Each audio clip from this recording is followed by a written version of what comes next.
여러분 안녕하십니까? 저희가 계속해서 누가복음 말씀을 공부하고 있습니다. 우리가 오늘 본문 말씀으로 들어가기에 앞서 누가복음에 대한 큰 그림을 한번 그리고자 합니다. 신약 성경에는 4개의 복음서가 있습니다. 하지만 흥미로운 것은 각각의 복음서가 강조하고 있는 주제가 다르다는 거예요. 먼저 마태복음은 유대인들을 향해 예수 그리스도가 그들이 오랫동안 기다렸던 메시아라는 부분을 강조합니다.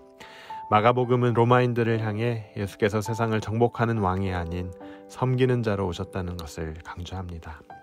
가장 나중에 쓰여진 요한복음은 후대 이방인들에게 예수님을 하나님의 말씀으로 비유하며 예수 그리스도만이 영생에 이르는 유일한 길이라는 점을 강조했습니다. 그렇다면 우리가 현재 공부하고 있는 누가복음이 강조하고 있는 부분은 과연 무엇일까요?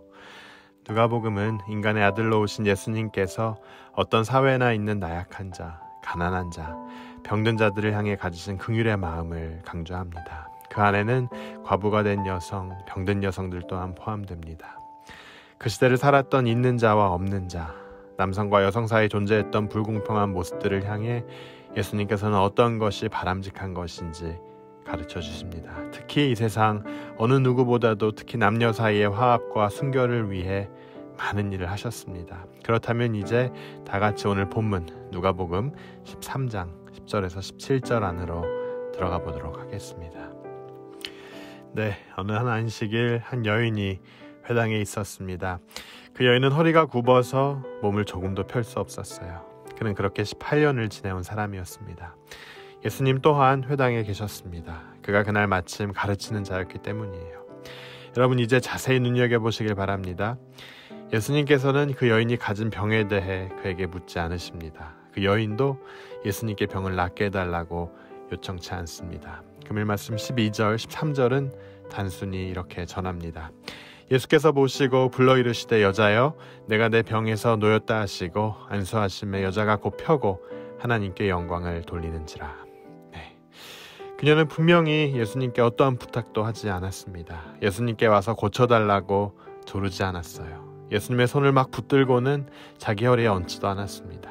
예수님께서는 그날 가르치시는 일을 마치고 그냥 집에 가실 수도 있었고 그렇게 하셨더라도 어느 누구도 뭐라고 하지 않았을 겁니다. 귀찮게 그 여인에게 꼭 다가가야 했던 이유도 책임도 없었어요. 하지만 예수님께서는 멈추셨고 그 여인을 부르셨습니다. 먼저 다가가셨고 치유하셨습니다. 그 여인의 아픈 상황에 대해 먼저 이슈 삼으셨어요. 그는 이 상황을 보고 하실 말씀이 있습니다.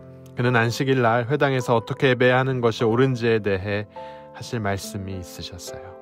예수님께서는 안식일 날 목마른 그들의 소와 나귀에게는 물을 주면서 여인을 치유하는 그를 보고 화가 난 회당장의 위선 가득한 행동을 보시며 하실 말씀이 있으셨어요. 그리고 마지막으로 이 세상을 사는 모든 남성들과 여성들을 향해 하실 말씀이 있으셨습니다. 오늘 우리가 본문을 통해 살펴보고자 하는 부분은 바로 이 마지막 부분입니다. 16절이 우리가 오늘 살펴보고자 하는 본문 중 핵심이 되는 구절입니다. 16절 다 같이 한번 읽어보도록 하겠습니다.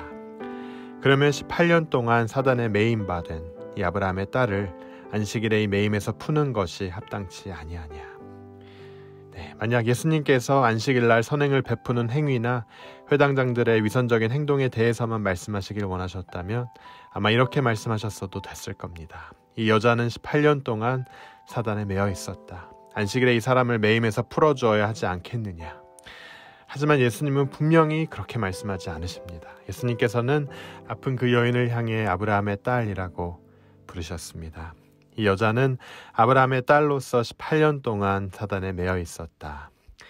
안식일에 그 사람의 매임을 풀어주어야 하지 않겠느냐. 바로 아브라함의 딸이란 이 단어가 예수님께서 회당 리더들을 향해 의도하신, 일부러 말씀하신 단어입니다.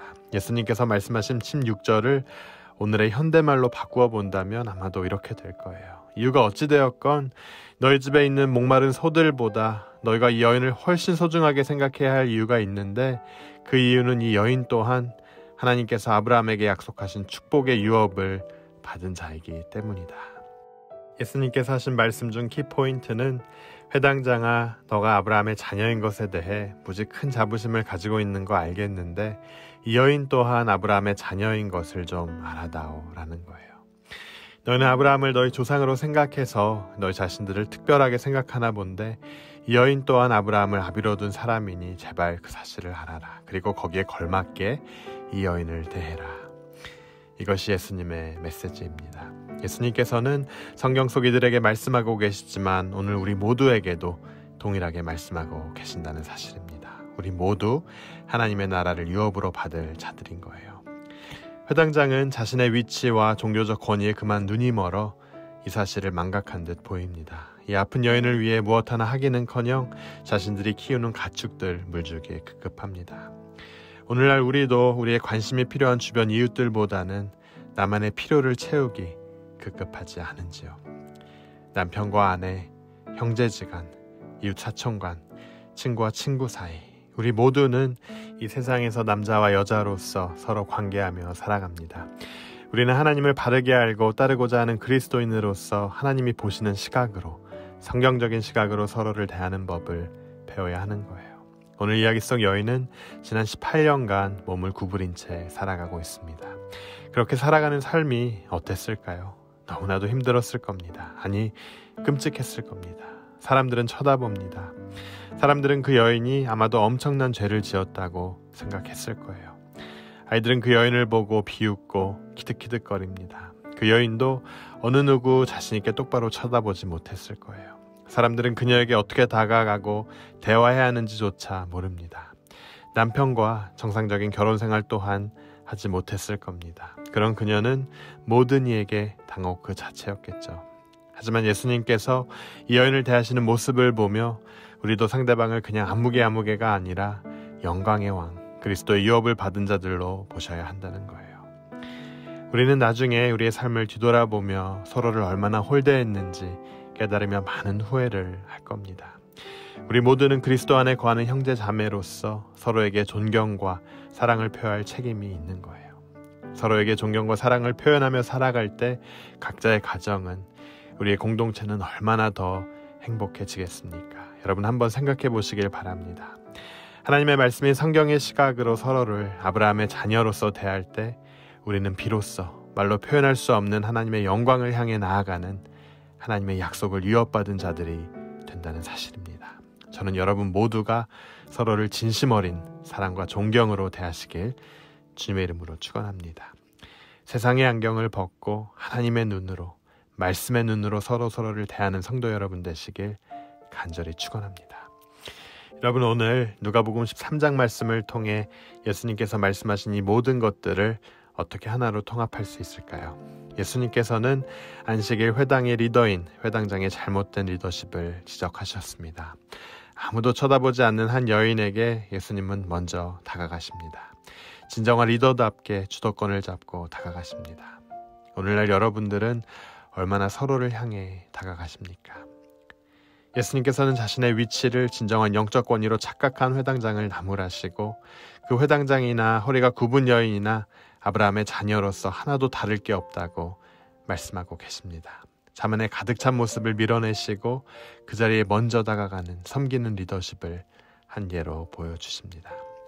예수님께서도 그의 삶을 통해 우리에게 섬기는 자의 모습을 보여주셨습니다. 섬기는 자의 끝판왕이 되셨어요. 수건에 몸을 두르시고 낮은 자세로 제자들의 발을 씻기셨습니다. 그의 모습을 보며 제자들은 그 리더십을 결코 의심치 않았습니다. 그 방에서 누가 진정한 리더인지 제자들은 한 점의 의심조차 없었을 겁니다. 예수님께서 아무 힘이 없는 모습으로 순종하는 자세로 십자가에 매달리셨을 때 그는 하나님의 영광을 나타내는 그 길로 들어서고 계셨던 거예요. 여러분, 리더는 그가 가진 리더십을 어떤 권리나 자격이 아닌 하나님께서 주신 책임으로 생각해야 한다는 겁니다. 리더십의 본뜻은 권리, 위치, 자격, 횡포가 아닌 섬김과 책임에 있는 겁니다. 오늘 이 자리에 계신 모든 성도님들, 이제 세상에 나아가실 때 예전에 우리가 가지고 있었던 관점이 아닌 예수님의 눈으로 아내와 남편, 친구들, 직장 동료들, 선생님들, 제자들, 또 자녀들을 향해 섬기는 자로 살아가시길 주님의 이름으로 축원합니다. 그들을 하나님의 약속을 유업으로 받은 자들로, 그리고 아브라함의 자녀들로 생각하시고 사랑으로 존경으로 다가가시는 여러분 되시길 주님의 이름으로 축원합니다. 우리 함께 기도하겠습니다. 주님, 우리 모두를 아브라함의 자녀들로 삼아주시고 불러주신 그 은혜에 감사드립니다. 내 주변 이들을 이들의 능력과 세상의 가치 또 내 필요에 대하는 것이 아니라 하나님께서 바라보신 그 동일한 시각으로 사랑과 존경으로 대하길 간절히 원합니다. 우리를 위해 섬기는 자로 이 땅에 오신 주님을 찬양합니다. 그 주님을 예배합니다. 우리도 주님께서 걸어가신 그 길을 바라며 대접보다는 섬김을 통해 나보다는 내 이웃을 위해 주님의 사랑을 전파하는 자 되길 간절히 원하오니 성령님 함께하여 주시옵소서. 이 모든 말씀 예수 그리스도 이름으로 기도드립니다.